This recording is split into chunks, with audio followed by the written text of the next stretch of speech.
Hello dear student, स्वागत है आपका आज के इस नए सेशन में।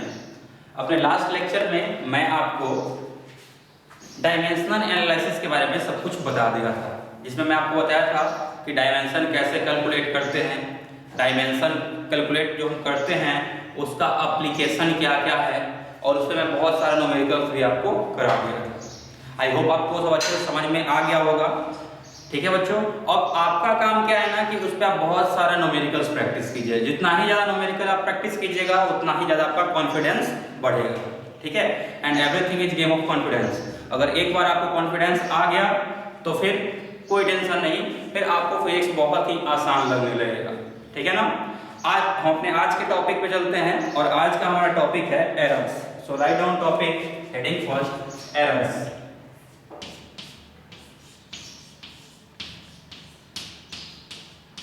एरर्स। ओके बच्चों, तो पहले समझते हैं कि एरर होता क्या है। तो क्या होता है एरर? तो देखिए, जब कभी भी हम कोई एक्सपेरिमेंट करते हैं, और फिजिक्स में तो इतने सारे एक्सपेरिमेंट, बहुत सारे एक्सपेरिमेंट करने हैं, ऑलमोस्ट हर एक टॉपिक पे अपने को एक्सपेरिमेंट फिजिक्स में करने हैं। तो जब कभी भी हम क्या करते हैं, एक्सपेरिमेंट करते हैं, तो एक्सपेरिमेंट में जो एक्चुअल वैल्यू होता है, ठीक है, जो रियल वैल्यू होता है, वो अपने को मिलता नहीं। उसके बहुत हम क्लोज पहुंच सकते हैं, लेकिन एक्चुअल वैल्यू मिलना बहुत ही मुश्किल काम होता है। ठीक है, मतलब 100% एक्यूरेट वैल्यू बहुत मुश्किल से मिलता है। तो वहां पे कुछ ना कुछ डेविएशन आ ही जाता है, कुछ ना कुछ डेविएशन आ जाता है, और इस डेविएशन के पीछे बहुत सारे रीजन रेस्पॉन्सिबल होते हैं। ठीक है, तो एक्चुअल वैल्यू से हम कितना डेविएट हो रहे हैं, जो ट्रू वैल्यू है उससे हम कितना दूर रह रहे हैं, इसी को हम क्या बोलते हैं, एरर बोलते हैं। ठीक है बच्चों, तो एरर का पहले डेफिनेशन लिखिएगा।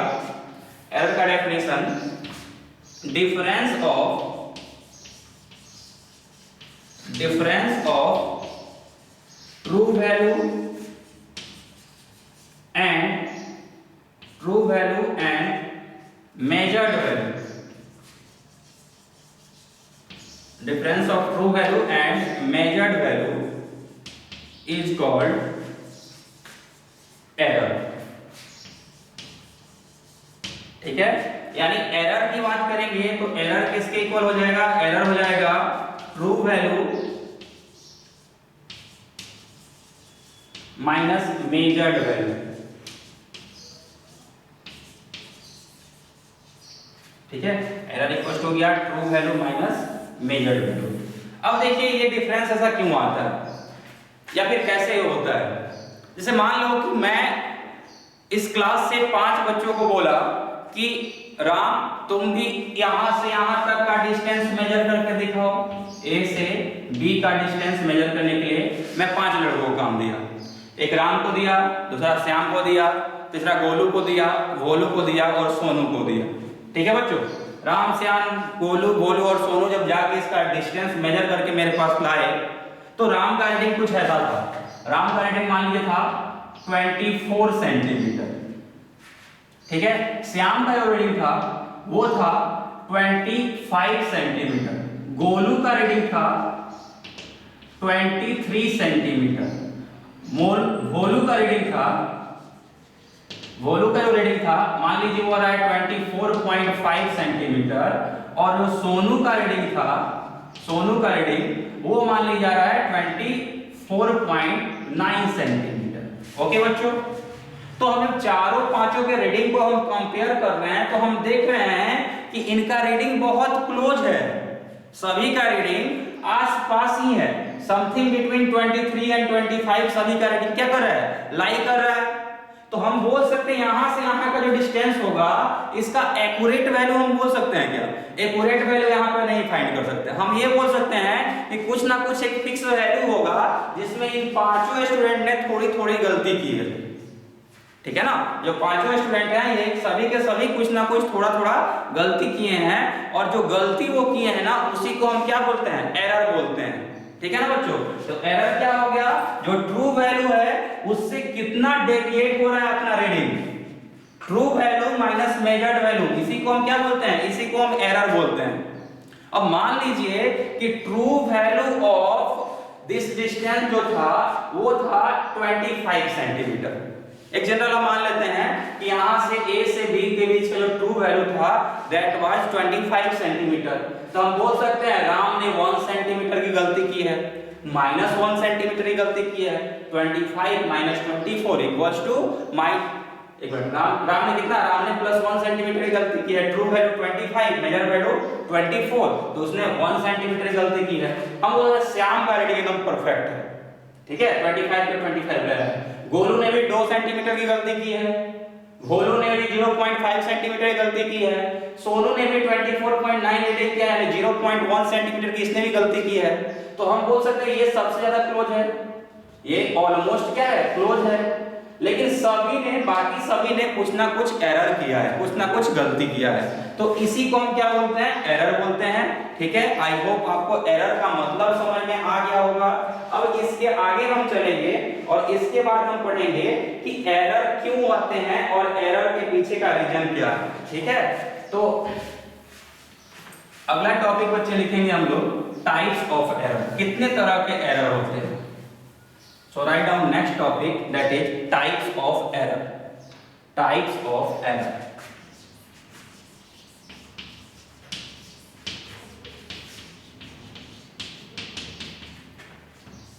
तो देखिए एरर के कितने टाइप होते हैं। सबसे पहले आप एरर को क्या करते हैं, एरर को आप ब्रॉडली दो टाइप में डिवाइड कर सकते हैं। एक होता है सिस्टमैटिक एरर और दूसरा होता है रैंडम एरर। सिस्टमैटिक एरर वो एरर होता है जिसका कॉज अपने को नोन होता है और जिसको हम रिमूव कर सकते हैं, जिसका कॉज जिस एरर के पीछे का रीजन अपने को मालूम है और जिस एरर को हम रिमूव कर सकते हैं उसको हम क्या बोलते हैं, उसको सिस्टमैटिक एरर बोलते हैं, ठीक है। तो सबसे पहला इसमें एरर के टाइप में लिखिएगा बच्चों सिस्टमैटिक एरर।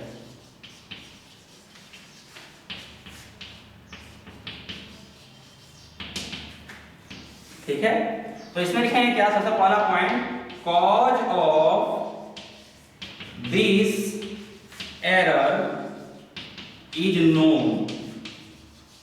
इस वाले एरर का रीजन, इसके वाले एरर का कॉज अपने को मालूम होता है and this error can be eliminated. इस एरर को हम क्या कर सकते हैं, इस वाले एरर को हम एलिमिनेट कर सकते हैं, इस वाले एरर को हम हटा सकते हैं। तो हम बात कर रहे हैं अगर सिस्टमैटिक एरर की, तो सिस्टमैटिक एरर का डेफिनेशन क्या होगा, डेफिनेशन ये हो गया, सबसे पहले सिस्टमैटिक एरर जो है इसका हमको कॉज मालूम रहता है और इस वाले एरर को हम हटा सकते हैं। अब बात करते हैं कितने तरह की सिस्टमैटिक एरर्स होती हैं, ठीक है। तो सबसे पहला जो सिस्टमैटिक एरर है बच्चों वो है error due to faulty instruments, errors due to faulty instrument। तो पहला पॉइंट इसमें लिखेंगे due to instrument, वो एरर सिस्टमैटिक एरर में पहला क्या जाएगा, due to faulty instrument। अब देखिए फॉल्टी इंस्ट्रूमेंट के कारण जो एरर आ रहा है उसको हम क्या बोलेंगे, उसको सिस्टमैटिक एरर का ही एक पार्ट हुआ है। अब समझते हैं इसको कि फॉल्टी इंस्ट्रूमेंट के कारण कैसे एरर आता है।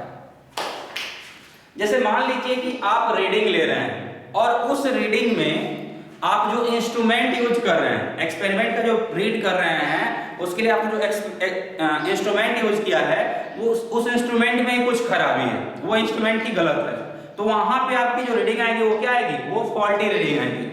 वहां पे आपकी रीडिंग फॉल्टी रीडिंग आएगी, वहां पे आपकी रीडिंग गलती आएगी और एरर वहां पे आने के चांसेस होते हैं। जैसे मान लो डिस्टेंस अपने को मेजर करना है और डिस्टेंस मेजर करने के लिए आप स्केल लेकर के गए, मान लीजिए A से B का डिस्टेंस अपने को मेजर करना है और आप जो स्केल लेकर के गए वो स्केल नीचे से टूटा हुआ था। अब अगर वो स्केल नीचे से टूटा हुआ रहेगा तो क्या वो ट्रू रीडिंग दे सकता है, आंसर इज नो। मान लीजिए आपने जो स्केल लेकर गए हैं उसका नीचे का 2 सेंटीमीटर पार्ट टूटा हुआ है। अब 2 सेंटीमीटर पार्ट टूटा हुआ है और उस स्केल के हेल्प से आप यहां से यहां तक का रीडिंग मेजर किए और रीडिंग आया आपको 25 सेंटीमीटर, तो क्या ये एक्चुअली में 25 सेंटीमीटर होगा, नो, आंसर इज नो। यहां पे जो वैल्यू होगा वो एक्चुअल वैल्यू 25 सेंटीमीटर हो ही नहीं सकता है क्योंकि अपना स्केल जो है 2 सेंटीमीटर छोटा है, ठीक है, यानी ये जो रीडिंग होगा ये कितना होगा, इसका एक्चुअल वैल्यू होगा 23 और स्केल दे रहा है कितना 25। ऐसा क्यों दे रहा है, क्योंकि स्केल फॉल्टी है, स्केल टूटा हुआ है, जिस भी इंस्ट्रूमेंट का हम यूज करें वो इंस्ट्रूमेंट खराब है, तो वहां पे अपना रीडिंग जो आएगा वो क्या आएगा, गलत आएगा। और इस वाले को हम इस वाले एरर को क्या बोलते हैं, ये सिस्टमैटिक एरर का ही पार्ट है and this error is due to faulty instrument. इसके एग्जांपल के लिए मैं अभी एक स्केल लेकर के आया हूं, आप देखिए ये जो स्केल है, अगर इसके हेल्प से हम मेजर करने जाए वैल्यू को, तो देखिएगा यहाँ पे 1 सेंटीमीटर क्लियरली विजिबल है क्या, या घिस गया है, नीचे से क्या हुआ है, घिस गया है। अब इसके बेसिस पे हम मान लीजिए यहां से यहां तक का डिस्टेंस मेजर कर रहे हैं और मैं आपको बोल दिया कि ये जो है this is equal to 1 metre, ठीक है, तो यहां पे एरर आएगा ही, 1 mm 2 mm 5 mm का एरर आना ही है। क्यों आना है, क्योंकि अपना स्केल नीचे से घिसा हुआ है, यहां पे 3-4 mm पहले से ही गायब हो गया। अब 3-4 mm पहले से गायब हो गया है, तो हम यहां से यहां तक बता दिए 1 मीटर, लेकिन वो एक्चुअली कितना है, वो 1 मीटर से कम है। तो कितना कम है वो एरर हो गया, और ये जो एरर आ रहा है वो क्यों आ रहा है, ड्यू टू फॉल्टी इंस्ट्रूमेंट आया है। ठीक है बच्चों, तो आई होप आपको ये पहला पॉइंट समझ में आ गया होगा। ठीक है, सिस्टमैटिक एरर का जो पहला पॉइंट हो गया था, error due to faulty instrument. दूसरा जो सिस्टमैटिक एरर का टाइप है वो है error arise due to improper technique. ठीक है बच्चों, सेकेंड पॉइंट क्या है, error arise due to improper technique।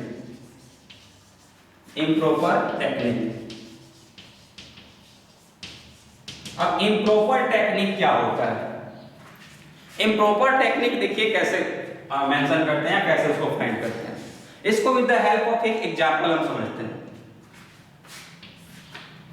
मान लीजिए कि ये एक पेंडुलम है और इस पेंडुलम का ये क्या है, ये बॉब है। अब आप एक्सपेरिमेंट करने वाले हैं लैब में पेंडुलम का, और पेंडुलम के एक्सपेरिमेंट में आपको स्ट्रिंग के लेंथ की जरूरत पड़ने वाली है। तो आप क्या कीजिएगा, आप लेंथ ऑफ स्ट्रिंग मेजर कीजिएगा। अब लेंथ ऑफ स्ट्रिंग हम लोग जब मेजर करने गए बच्चों, तो उसमें बहुत सारे बच्चों ने क्या किया कि उस वाले पेंडुलम को टेबल पे रख दिया और टेबल पे उसके स्केल से रीडिंग मैच कर लिया, यहां से और यहां तक ऐसे पेंडुलम को रखा और देखा कि ये जो रीडिंग है ये 50 सेंटीमीटर आ रहा है। ठीक है, तो उसने क्या ले लिया, उसने रीडिंग को ले लिया, रीडिंग लेंथ ऑफ स्ट्रिंग ले लिया 50 सेंटीमीटर या फिर 0.5 मीटर। ठीक है, अब उसके बाद वो एक्सपेरिमेंट परफॉर्म करने गया, तो लेंथ मेजर कैसे किया है, पेंडुलम को टेबल पे हॉरिजॉन्टल रख करके, और जब एक्सपेरिमेंट परफॉर्म कर रहा है तो वो क्या कर रहा है, पेंडुलम को ऐसे टांग दिया है वर्टिकल। अब इस बार क्या हो रहा है, इस बार इस बॉब के पास अपना कुछ ना कुछ मास है, और स्ट्रिंग में तो थोड़ा सा एक्सटेंशन हो जाता है ना, पहले जो वो हॉरिजॉन्टल रखा हुआ था तो स्ट्रिंग अपना लूज था, स्ट्रिंग के अंदर कुछ भी टेंशन नहीं था। ठीक है, तो उसका लेंथ 50 सेंटीमीटर आ रहा था, लेकिन जब उसको हम वर्टिकली सस्पेंड किए तो ड्यू टू दिस मास क्या हुआ, उसका लेंथ थोड़ा सा इंक्रीज कर गया। अब जब लेंथ उसका थोड़ा सा इंक्रीज कर गया है तो यहाँ पे क्या हुआ, यहाँ पे जो वैल्यू आया है ये गलत वैल्यू आया है।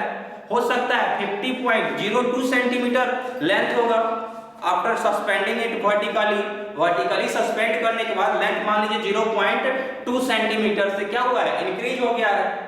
तो जब एक्चुअल परफॉर्मेंस हम करेंगे, एक्सपेरिमेंट करेंगे, उसको पेंडुलम को मूव करेंगे तो पेंडुलम तो ऐसे घूमेगा, तो वहां पे उसका जो लेंथ है वो कितना आ रहा है, वो आ रहा है 50.02 सेंटीमीटर, लेकिन हमने क्या मेजर किया, हमने मेजर किया 50 सेंटीमीटर। तो ये जो 50 सेंटीमीटर हमने मेजर किया है वो क्यों गलती हुआ है, यहाँ पे जो एरर आया है वो क्यों आया है, that is due to improper technique. अपने को मालूम नहीं था कि जो इस पेंडुलम का जो रीडिंग लेना है ये वर्टिकल में लेना है। अगर अपने को मालूम रहता कि इसके रीडिंग को हमको वर्टिकल में ही लेना है तो हम ये गलती नहीं करते। यानी अपना जो गलती हो रहा है वो हो कहाँ रहा है, एरर कहां से आ रहा है, तो अपने टेक्निक में खराबी है। दूसरा यहाँ पे एक और गलती हुआ है, एक और गलती क्या हुआ है, एक टर्म होता है centre of mass. Centre of mass क्या होता है, यहाँ पे लाई करता है, और अपने को जो लेंथ लेना होता है वो यहां से लेकर के सेंटर ऑफ मास तक का लेंथ लेना होता है, लेकिन हमने कहां तक का लेंथ लिया है, हमने सिर्फ यहां तक का ही लेंथ लिया है। तो अगेन जो experimental value of time period of this pendulum होगा वो डिफर करेगा अपना मैथमेटिकल वैल्यू से। मैथमेटिकली अपने पास फॉर्मूला रहेगा t = 2 pi root l by g। आप इस वाले फॉर्मूला से टाइम पीरियड कैलकुलेट कर लिए, आपका कुछ ना कुछ वैल्यू आ गया टाइम पीरियड का। ये आपका मैथमेटिकल रीडिंग हो गया। उसके बाद आपने प्रैक्टिकल परफॉर्म किया और इस ढंग से रीडिंग लेकर के प्रैक्टिकल परफॉर्म कर दिया और आपको मालूम चलेगा कि इस वाले रीडिंग में और इस वाले रीडिंग में बहुत ज्यादा डिफरेंस आ रहा है। अब बहुत ज्यादा डिफरेंस क्यों आ रहा है? क्योंकि एक तो आपने यहाँ पे इम्प्रॉपर टेक्निक यूज किया है इसका लेंथ कैलकुलेट करने के लिए, और दूसरा गलती आपने क्या किया है, दूसरा गलती आपने फिर से यहाँ पे एक इम्प्रॉपर टेक्निक यूज किया है। आपको नहीं मालूम था कि लेंथ कहाँ से लेकर के कहाँ तक मेजर करना था। ठीक है ना बच्चों? तो इस तरह की जो एरर्स होते हैं इसको हम क्या बोलते हैं? इसको बोलते हैं errors arising due to improper technique. इस वाले एरर को भी हम इंप्रूव कर सकते हैं, इस वाले एरर को भी हम एलिमिनेट कर सकते हैं। और इसको एलिमिनेट करने का तरीका क्या है कि हम एक्सपेरिमेंट परफॉर्म करेंगे in presence of some expert. किसी एक्सपर्ट के प्रेजेंस में हम क्या करेंगे? एक्सपेरिमेंट परफॉर्म करेंगे। वहां पे अपने लैब असिस्टेंट रहेंगे, अपने टीचर्स रहेंगे जो आपको क्या करेंगे? हेल्प करेंगे। पहले सब कुछ समझाएंगे कि हाँ एक्सपेरिमेंट को ऐसे ऐसे परफॉर्म करो, रीडिंग को ऐसे लो, तो फिर वहां पे इस तरह के एरर को भी हम क्या कर सकते हैं? एलिमिनेट कर सकते हैं। ओके बच्चों, तो ये 2 पॉइंट हो गया। पहला क्या था? पहला ये था कि फॉल्टी इंस्ट्रूमेंट के कारण एरर आ रहा था, और जो दूसरा पॉइंट है ये क्यों आ रहा है? This is due to improper technique. ठीक है, अब आते हैं थर्ड वाला पॉइंट पे। थर्ड रीजन क्या है उस पे आइए। तो third point is personal error. Personal error देखिए क्या होता है।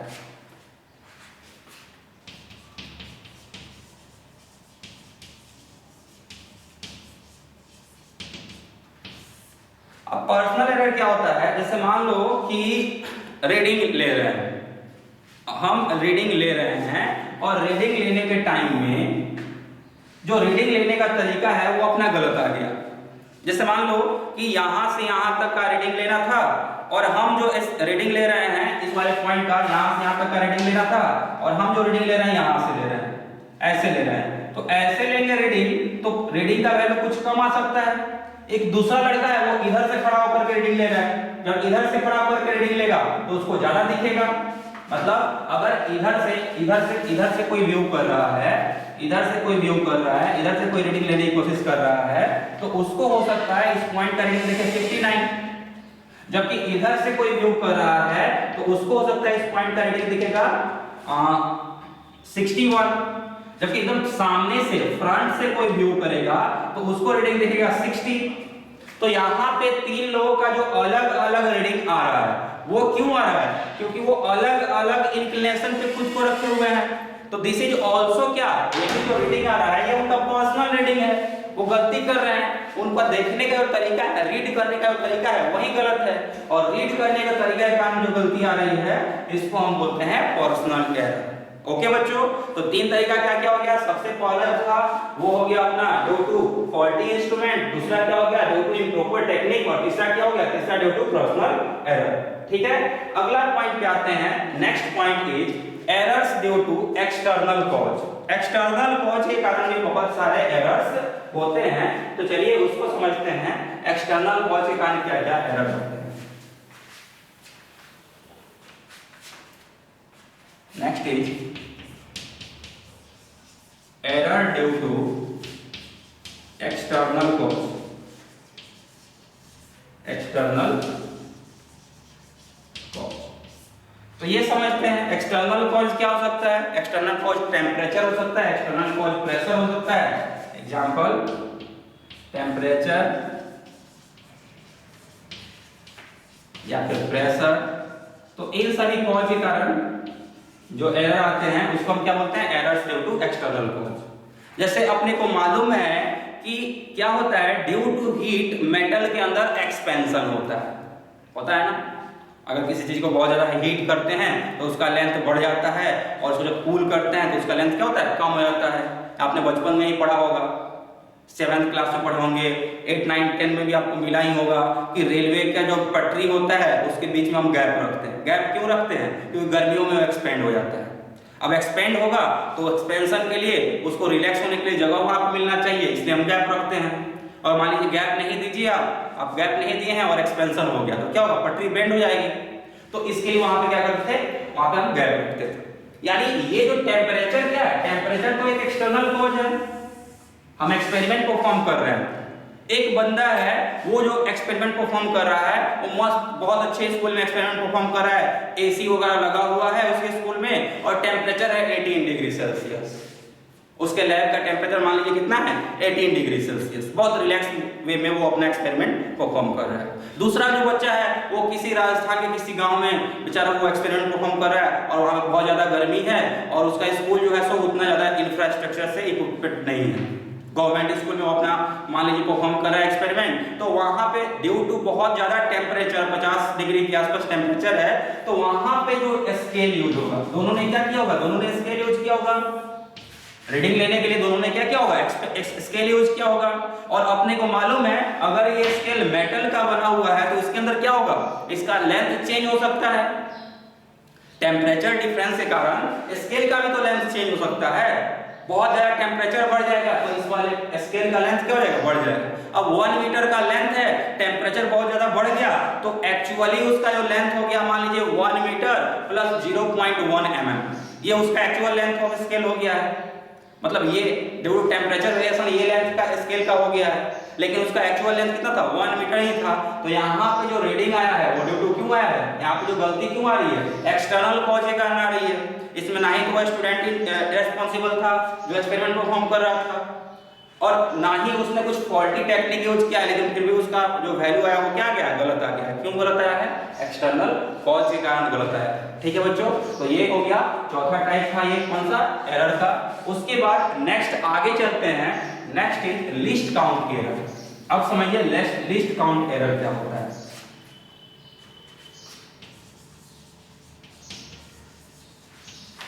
लिस्ट काउंट एरर, ये देखिए मैं आपके सामने एक स्केल बना रहा हूं, इसमें मैं बड़ा करके बनाऊंगा थोड़ा सा ताकि आपको दिखे आराम से एक्चुअली उतना रीडिंग होता है। मान लीजिए यहाँ से 0 ये है, ये वो 0 के बाद 1 2 3 4 5 6 7 8 9 10, यहाँ पे 1 है, फिर 0 1 2 3 4 5 6 7 8 9 10। ठीक है, ये इस ढंग से अपना स्केल है, ये 2 सेंटीमीटर। मान लीजिए 1 सेंटीमीटर या 2 सेंटीमीटर, हालांकि एक्चुअली ये बहुत ज्यादा है उससे कंपेयर में, लेकिन फिर भी आपको विजिबल हो इसलिए मैं ऐसा इस ढंग से आपको बना दिया। तो अगर ये सेंटीमीटर स्केल है, ठीक है, तो यहां पे जो हम रीडिंग लेंगे बच्चों, मान लो कि आपको पॉइंट इस पॉइंट से लेकर के और इस पॉइंट तक का रीडिंग लेना है, तो यहां से यहां के रीडिंग को आप क्या बोलिएगा, ये हो गया 1 सेंटीमीटर, 1 2 3 4, यानी 1.4 सेंटीमीटर आप इसको बोलिएगा। लेकिन क्या ये जो पॉइंट है ये एक्चुअली 4 पे लाई कर रहा है, नहीं, ये 4 और 5 के बीच में कहीं लाई कर रहा है।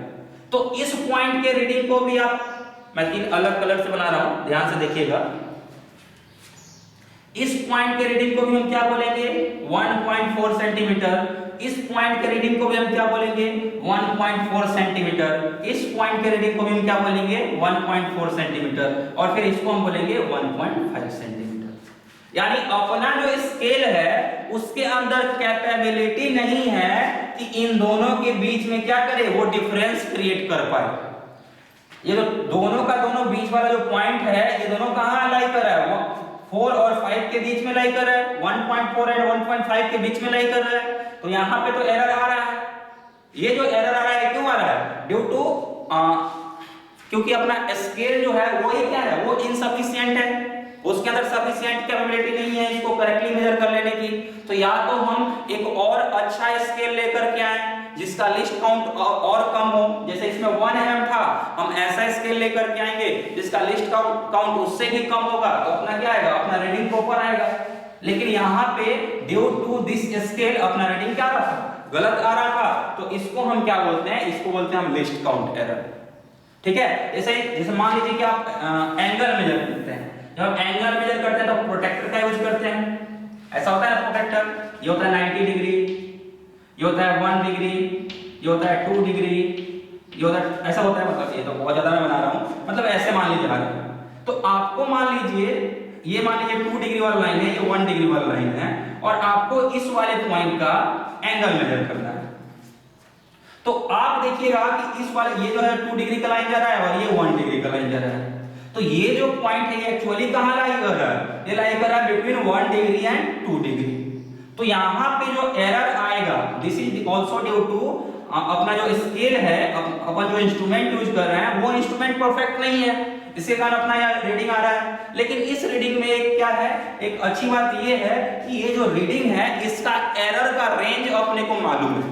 अपने को मालूम है कि जब हम यहाँ पे इस और इस दोनों पॉइंट का रीडिंग हम मेजर करेंगे तो यहाँ पे रीडिंग का जो एरर होगा वो मैक्सिमम कितना हो सकता है? मैक्सिमम 1 mm का उसमें एरर आ सकता है। अपने को मालूम है जब यहाँ पे हम रीडिंग मेजर करेंगे तो अपने को मैक्सिमम 1 डिग्री का एरर आ सकता है। तो लिस्ट काउंट वाले एरर में क्या अच्छाई होती है, उसमें ये अपने को रेंज ऑफ एरर मालूम होता है। तो मान लीजिए कि ये जो डिस्टेंस है ये 1.4 सेंटीमीटर लिखे हैं, इसको लिखेंगे 1.4 सेंटीमीटर प्लस माइनस 1 mm, यानी 1.4 सेंटीमीटर तो है ही, उससे 1 mm ज्यादा या कम भी हो सकता है। इतना का ये रीडिंग का रेंज हो गया। ये लिस्ट काउंट यहाँ पे हम लिखते हैं, ठीक है ना। वैसे ही यहाँ पे भी इसी ढंग से लिखा जाए।